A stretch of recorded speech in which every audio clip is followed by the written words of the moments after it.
नमस्कार, आप देख रहे हैं जानकारियों से समृद्ध ये कार्यक्रम कृषि दर्शन, जिसके जरिए हमारी कोशिश होती है कि आपसे हम वो तमाम नवीनतम जानकारियां साझा कर सकें जिसके जरिए आप आर्थिक विकास का पथ प्राप्त कर सकते हैं, उस रास्ते पे चल सकते हैं और अपनी मंजिल को पा सकते हैं।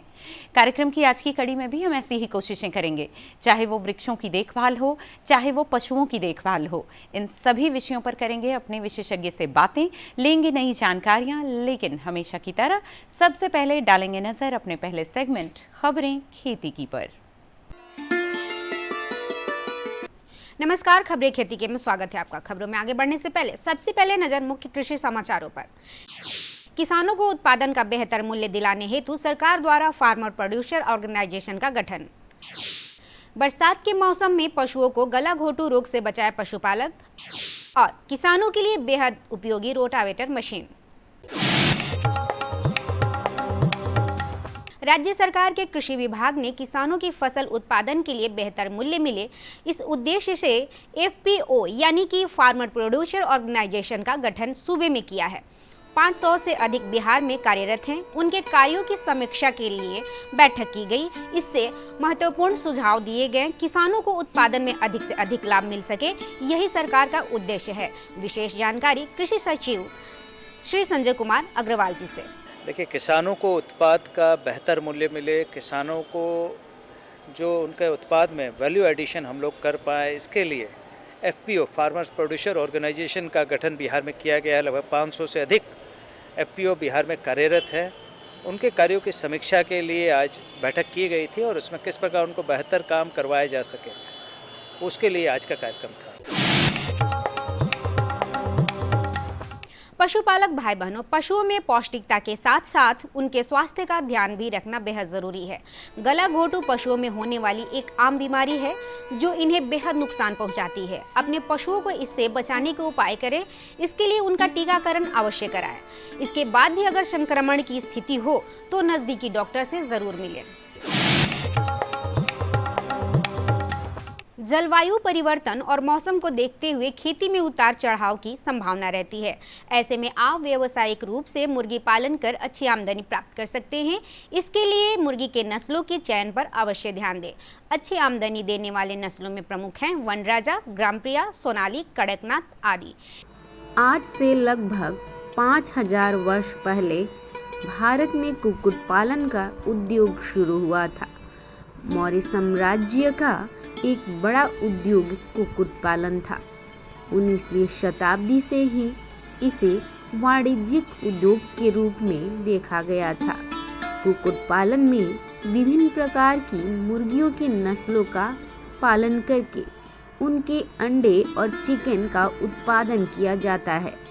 किसानों को भी फसलों के विविधीकरण और मिश्रित खेती में मुर्गी पालन फायदेमंद है। यह व्यवसाय परिवार के पालन पोषण में काफ़ी मदद कर सकता है।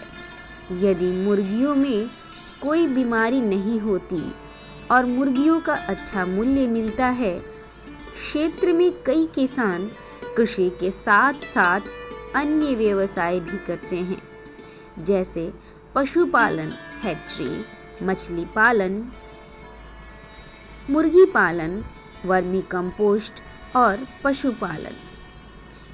इसकी उन्नत नस्लों का प्रयोग आपको ज़्यादा लाभ देगा। इसकी सबसे लोकप्रिय किस्में हैं पीला, सुनहरा लाल या किरण, काला और लाल, नूरी, नवासी, सफ़ेद, कगार, काला, चिट्टा काला और सफ़ेद चांदी, टिक्कर, भूरा और रेजा हल्का लाल। किसान भाई बहनों, आप देख रहे हैं कि मौसम का उतार चढ़ाव जारी है। ऐसे में आपके भिंडी की फसलों में कीटों का प्रकोप भी बढ़ने की संभावना रहती है। बरसात के बाद आप देखेंगे कि भिंडी में लाल मकड़ी कीट का संक्रमण है, तो इससे बचाव के लिए ओमाइट दवा का छिड़काव करें। 2.5 से 3 ml 1 लीटर पानी में मिलाकर छिड़काव करें। इससे दवा से फसल को बचाया जा सकता है। सफलता की इस कड़ी में आज हमसे जुड़ रहे हैं ग्राम मुकुंदपुर जिला वैशाली के प्रगतिशील किसान राकेश कुमार। इन्होंने बैगन और मक्का की खेती कर लागत मूल्य से दोगुना मुनाफा कमाया है। इनका कहना है मक्का लगाने से ज्यादा लागत नहीं लगती है और मुनाफा भी अधिक मिलता है। आइए जानते हैं उनकी सफलता की कहानी उनकी ही जुबानी। अभी तत्काल बैगन का और मक्का का किए हुए हैं। मक्का कितने एकड़ में लगाया? हाफ एकड़ में। क्या आपको लागत लगी थी? मक्का लगाने में ज़्यादा लागत नहीं है, हाफ एकड़ लगाने में लगभग इसका है 7-8 हज़ार रुपया। मुनाफा 50%। किसान भाई बहनों, रोटावेटर ट्रैक्टर के साथ कार्य करने वाली एक मशीन है जिसका उपयोग मुख्य रूप से खेतों में बीज की बुआई के समय किया जाता है। रोटावेटर मक्का, गेहूं, गन्ना आदि के अवशेष को हटाने अथवा मिट्टी में अवशेषों का मिश्रण करने के लिए उपयुक्त माना जाता है। रोटावेटर के उपयोग से मिट्टी के स्वास्थ्य में सुधार भी आता है। इसके अलावा धन, लागत, समय और ऊर्जा की बचत भी होती है।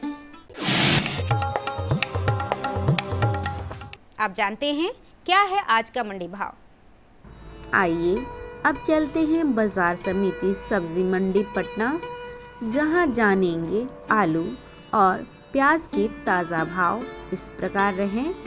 नया लाल आलू 3,800 रुपये प्रति क्विंटल, नया सफ़ेद आलू 3,500 रुपये प्रति क्विंटल, लोकल प्याज 4,200 रुपये प्रति क्विंटल।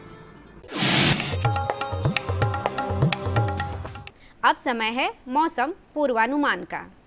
मौसम विभाग से प्राप्त जानकारी के अनुसार कल राजधानी पटना का अधिकतम तापमान 36 डिग्री सेल्सियस एवं न्यूनतम तापमान 29 डिग्री सेल्सियस रहने की संभावना है। जानकारियों का सिलसिला थमा नहीं है, लेकिन समय हो चला है एक छोटे से ब्रेक का। कि यह जीर्णोद्धार की प्रक्रिया हमारे मुख्यतः सभी फलों में की जा सकती है, मुख्यतः जो लंबे वर्ष तक पौधे जिंदे रहते हैं। यह जीर्णोद्धार इसलिए भी जरूरी है ताकि हमको अधिक से अधिक उत्पादन की प्राप्ति हो और अच्छे गुणवत्ता युक्त फलों की भी प्राप्ति हो। हर जोखिम से निकल कर फसल आए, सुरक्षित हो जाए।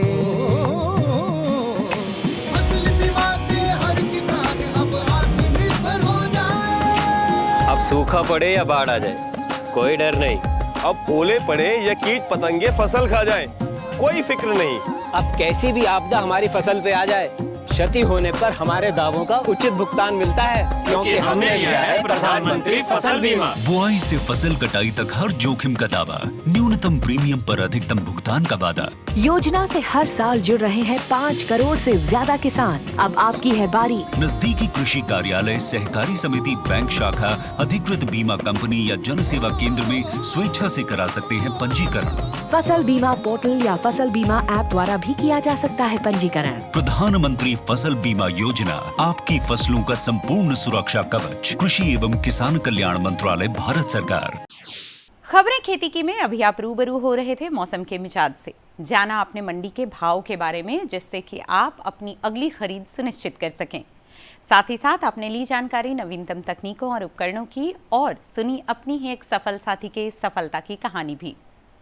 कार्यक्रम की कुछ अगली कड़ियों में हम ये उम्मीद करेंगे कि आप में से किसी एक के सफलता की कहानी हम आपके दूसरे साथियों तक पहुंचा सकें।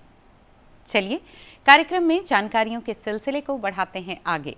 और जैसा कि कार्यक्रम की शुरुआत में हमने आपसे वादा किया था कि अपने विशेषज्ञ के जरिए आपको दिलवाएंगे कुछ नई जानकारियाँ।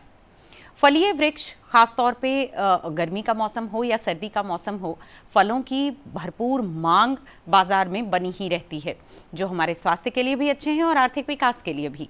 तो फलीय वृक्ष खासतौर पे जो पुराने हो जाते हैं, उनका जीर्णोद्धार कैसे करें, उनकी देखभाल कैसे करें, कैसे उनसे हम लाभ ले पाएं, इसके बारे में अपने विशेषज्ञ से करेंगे बातें इस साक्षात्कार में।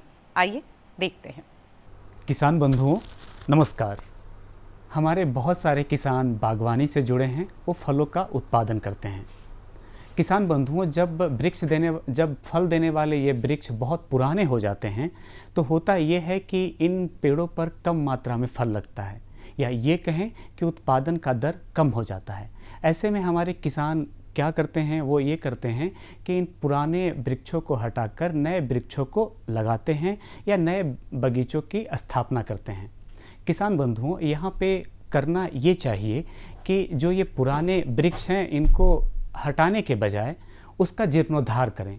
इससे होगा ये कि आपका लागत खर्च है वो कम लगेगा और आपको जो फल लगने का जो मात्रा है वो भी बढ़ जाएगा।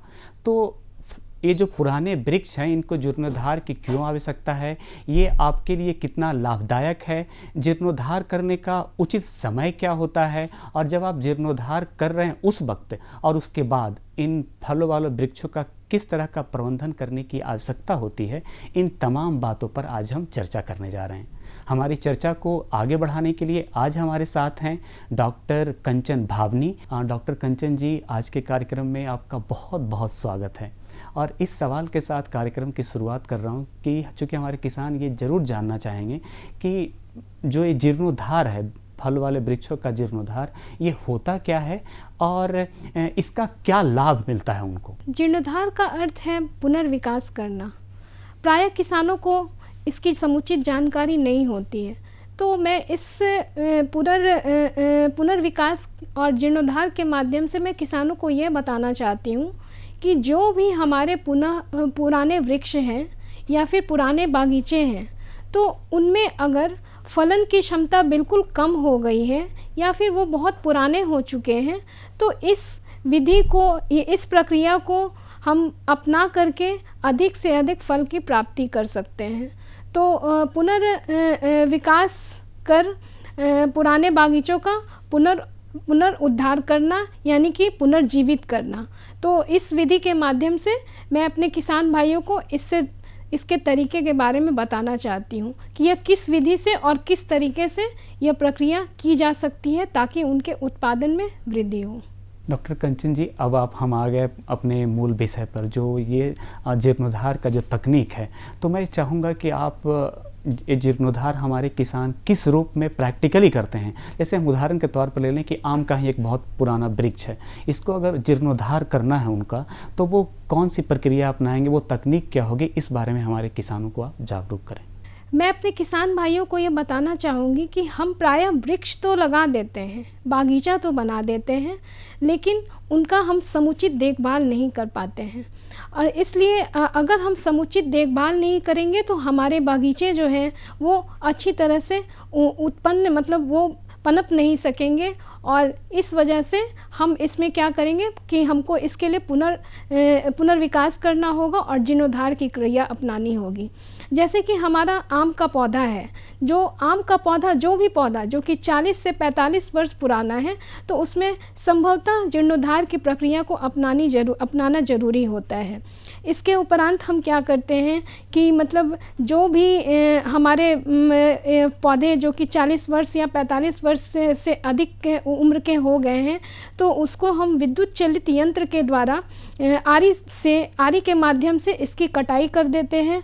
फिर इसमें हम एक कतार को छोड़कर दूसरे कतार को हम कतार में हम जीर्णोद्धार की प्रक्रिया को अपनाते हैं। और इसके उपरांत हम इसमें कटाई के उपरांत इसमें हम बोर्डो पेस्ट भी लगा देते हैं, जो कि सितंबर के महीने में इसका ज़्यादातर हम उपयोग करते हैं। कंचन जी, ये बात तो आपने बताई कि ये किस तरह से वो जीर्णोद्धार अपने पुराने वृक्षों का कर सकते हैं, फल देने वाले वृक्षों का। उनके जहन, आपकी बात सुनने के बाद, देखने के बाद उनके जहन में एक सवाल ये ज़रूर उठ रहा होगा कि क्या हमारे किसान जो बागवानी से जुड़े हैं वो जितने भी फल हैं, अमरूद हैं, लीची हैं, इनका भी जीर्णोद्धार कर सकते हैं जो पुराने पेड़ हो गए हैं। और एक साथ में एक आपसे जवाब ये भी चाहूँगा कि जब वो जीर्णोद्धार कर रहे हैं उसके बाद उनको किस तरह का और सावधानी बरतनी चाहिए? आपके सवाल के माध्यम से मैं अपने किसान भाइयों को यह बताना चाहती हूँ कि यह जीर्णोद्धार की प्रक्रिया हमारे मुख्यतः सभी फलों में की जा सकती है, मुख्यतः जो लंबे वर्ष तक पौधे जिंदे रहते हैं। यह जीर्णोद्धार इसलिए भी ज़रूरी है ताकि हमको अधिक से अधिक उत्पादन की प्राप्ति हो और अच्छे गुणवत्ता युक्त फलों की भी प्राप्ति हो। अगर हम इसका उपचार समय रहते नहीं करेंगे तो हमारे वृक्ष जो है वो उनका उत्पादन भी कमने लगेगा और जो भी हम उनकी आय में भी घटोतरी होगी, जिसके वजह से उनके बिजनेस पे चाहे उनके व्यवसाय पे बहुत बुरा असर पड़ेगा। तो अगर हमारे किसान भाई अगर इस प्रक्रिया को अपना रहे हैं, जीर्णोद्धार प्रक्रिया को अपना रहे हैं, तो वो संभवतः उनके आय में तो वृद्धि होगी ही, और आय में वृद्धि होगी तो इनकी आमदनी भी बढ़ेगी। डॉक्टर कंचन जी, एक बहुत ही छोटा सवाल लेकिन मुझे लगता है कि किसानों के लिए बहुत महत्वपूर्ण होगा कि जीर्णोद्धार का जब वो काम करने का वो उचित समय कौन सा हमारे किसान चुनना चाहिए, और एक बात ये कि जब वो जीर्णोद्धार करते हैं किसी भी पेड़ का जो पूरा उसका प्रक्रिया के तहत, तो पुनः कितने दिन बाद उस पर फल आने शुरू हो जाते हैं? मैं अपने किसान भाइयों को बताना चाहूँगी कि अगर हमारे किसान भाई जीर्णोद्धार की प्रक्रिया को अपना रहे हैं तो उनको उसका समुचित समय को ध्यान में रखना बहुत ज़रूरी है। तो ये जो जीर्णोद्धार की प्रक्रिया है इसमें हम क्या करते हैं कि जैसे एक कतार को छोड़ के दूसरे कतार के हम वृक्ष को काटते हैं, क्योंकि उसका जीर्णोद्धार होने में कम से कम 3 से 5 वर्ष का समय लगता है। जिसके उपरांत क्या होता है, जब तक वो पूरी तरह से जीर्ण नहीं होंगे हम अगली कतार वाले पौधों को हम उसका जीर्णोद्धार नहीं कर सकते हैं। तो एक पंक्ति के जीर्णोद्धार का जीर्णोद्धार होने में 3 से 5 वर्ष का समय लगता है, यानी कि उसमें 3 से 5 वर्ष के बाद ही उसमें फलन की प्रक्रिया शुरू होती है। तो इसलिए हमको हर साल के अंतराल पर ही, जब तक वो पहले वाला कतार जो है पूरी तरह से जीर्ण ना हो जाए, पूरी तरह से उसमें फलन उत्पादन की प्रक्रिया अच्छी ना हो जाए, तब तक हम अगली कतार वाले पंक्तियों के पौधों को हम नहीं काटे तो वो ज़्यादा अच्छा होगा। डॉक्टर कंचन जी, आपने एक ऐसे विषय के बारे में हमारे किसानों में जागरूकता लाने का प्रयास किया अपने शब्दों के माध्यम से, जिसका उन्हें ज़रूरत है, क्योंकि उन्हें भी नई तकनीक की जानकारी होनी चाहिए ताकि वो उनके कम खर्चे में अपना वो अच्छा उत्पादन प्राप्त कर सकें। आज आप कार्यक्रम में आई और इतनी अच्छी जानकारी दी, इसके लिए बहुत बहुत धन्यवाद। जानकारियों का सिलसिला थमा नहीं है, लेकिन समय हो चला है एक छोटे से ब्रेक का। ब्रेक के बाद फिर आपको मिलवाएंगे अपने एक और विशेषज्ञ से, तो बने रहिए कार्यक्रम में हमारे साथ। मुर्गी पालक भाई कुछ बातों को अवश्य ध्यान दे। अगर वो मुर्गी पालन कर रहे हैं और जिससे व्यवसाय से अगर जुड़े हुए हैं, तो उसमें कुछ जो बीमारियां आपको विषाणु रहित बीमारी और जीवाणु रहित बीमारी है, उसके बारे में ज़रूर जानकारी ले और पशु चिकित्सा अस्पताल में ज़रूर जाए। किसान पूरी तरह से सशक्त और सक्षम बने, इस लक्ष्य के साथ हम निकले हैं। देश के किसानों को हर वो साधन संसाधन दिए जाए जिससे वो अपनी आय दोगुनी कर सके। ये मुस्कान है खुशहाली की, देश के मान की। ये मुस्कान है किसानों की, और इस मुस्कान की वजह है प्रधानमंत्री किसान सम्मान निधि योजना, जो अन्नदाताओं की आशाओं की जमीन को पिछले 5 वर्षों से इस तरह सींच रही है कि उनके जीवन में खुशी और आत्मविश्वास की फसल लहलहा रही है। माननीय प्रधानमंत्री जी की दूरगामी सोच का नतीजा है प्रधानमंत्री किसान सम्मान निधि योजना। लगातार तीसरी बार चुनी गई सरकार का पहला निर्णय किसानों के बारे में है। माननीय प्रधानमंत्री द्वारा पीएम किसान योजना की 17वीं किस्त की फाइल पर किया गया हस्ताक्षर मेहनतकश अन्नदाताओं के प्रति सरकार की प्रतिबद्धता को दर्शाता है। विश्व की सबसे बड़ी डायरेक्ट बेनिफिट ट्रांसफर योजनाओं में से एक प्रधानमंत्री किसान सम्मान निधि योजना में एक पारदर्शी प्रक्रिया के तहत सभी किसान परिवारों को 2000 रुपए की 3 समान किस्तों के माध्यम से कुल 6000 रुपए दिए जाते हैं। अब तक 16 किस्तों द्वारा 11 करोड़ से अधिक पीएम किसान लाभार्थियों को 3.04 लाख करोड़ रुपए से अधिक की धनराशि डायरेक्टली उनके अकाउंट में ट्रांसफर की जा चुकी है। प्रधानमंत्री किसान सम्मान निधि के तहत सालाना 6000 की किस्तें मिलती हैं। यह हमारे लिए एक वरदान साबित हुई। प्रधानमंत्री किसान योजना पंजीकृत होला परे तापर ठारू आज पर्यंत 32,000 टंका पाइछि। इस योजना से किसानों के साथ समग्र कृषि का जीर्णोद्धार हुआ है। देश के माननीय प्रधानमंत्री श्री नरेंद्र मोदी जी के विजन के तहत इस योजना को किसान केंद्रित डिजिटल बुनियादी ढांचा में तब्दील किया गया है, जिसमें बिना किसी बिचौलिए के किसानों को सीधे किश्तों का भुगतान किया जाता है।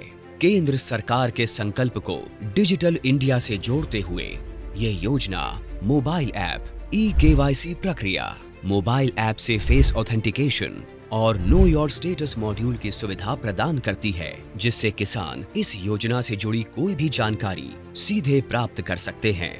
किसानों के जीवन को और आसान बनाने के लिए AI चैटबॉट किसान ई मित्र बेहतर कल का एक नया आगाज है। किसान ई मित्र AI चैटबॉट एक सच्चे दोस्त की भूमिका निभाते हुए योजना से जुड़ी सारी जानकारी चयनित भाषा में मुहैया कराता है। PM किसान की 17वीं किस्त के रूप में आज माननीय प्रधानमंत्री द्वारा 9.26 करोड़ से अधिक पात्र किसानों को 20,000 करोड़ रुपए की धनराशि सीधे उनके बैंक खातों में ट्रांसफर की जा चुकी है। केंद्र सरकार की एक और अहम पहल है कृषि सखी, जो ज्ञान और महिला सशक्तिकरण का अद्भुत संगम है। कृषि सखी अभियान द्वारा गांव की महिलाओं को पारंपरिक कृषि प्रथाओं से लेकर नवीन तकनीकों के बारे में प्रशिक्षण दिया जाता है, जो महिला किसानों को आर्थिक व सामाजिक रूप से मजबूत बनाता है। गांव की हर महिला को इस मुहिम से जोड़ने के लिए माननीय प्रधानमंत्री श्री नरेंद्र मोदी जी द्वारा 30,000 से अधिक स्वयं सहायता समूहों का कृषि सखियों के रूप में प्रमाणीकरण किया गया है। कृषि सखी हमारी सहेली जैसी हैं और गांव-गांव में आती हैं, हमको खेतीबाड़ी के बारे में बहुत कुछ सिखाती हैं। ऐसे अनूठे प्रयासों से देश का किसान स्वाभिमानी, स्वावलंबी, सशक्त और आत्मविश्वासी बन रहा है। ब्रेक के बाद एक बार फिर से आप सभी का बहुत बहुत स्वागत है जानकारियों से समृद्ध इस कार्यक्रम कृषि दर्शन में। और कार्यक्रम की शुरुआत में ही हमने आपसे एक बात कही थी कि हम यहाँ खेती के अलावा पशुपालन की भी बातें करते हैं, क्योंकि एक दूसरे के बहुत सहयोगी हैं ये। ग्रामीण क्षेत्रों में अगर हम बात करें तो वैकल्पिक तौर पर हो या मुख्य व्यवसाय के तौर पर हो, मुर्गी और बतख पालन बड़े पैमाने पर किया जाता है, लेकिन कई बार इनमें बीमारियों के प्रकोप के कारण वो लाभ नहीं मिल पाता जो आप चाहते हैं। तो आइए अपने विशेषज्ञ से इस भेंटवार्ता के जरिए हम जानने का प्रयास करते हैं कि मुर्गियों और बतख में होने वाले कौन से हैं प्रमुख रोग और कैसे किया जा सकता है उनसे बचाव। किसान भाइयों बहनों नमस्कार, मैं विष्णुराज एक बार फिर आपके समक्ष एक नया विषय लिए हाजिर हूँ। और आज का हमारा विषय है मुर्गियों एवं बतख में होने वाले मुख्य रोग एवं उनका बचाव। चूँकि हमारे बहुत सारे किसान भाई मुर्गी एवं बतख पालन का व्यवसाय कर बहुत अच्छा लाभ कमा रहे हैं, किंतु यह लाभ मुर्गियों में जब बहुत सारी बीमारियां हो जाती हैं तो हानि में बदल जाता है। तो ऐसे में ज़रूरी ये हो जाता है कि हमारे किसान भाइयों को इन सारी बीमारियों के लक्षण के बारे में पता हो और इनसे बचाव के बारे में पता हो।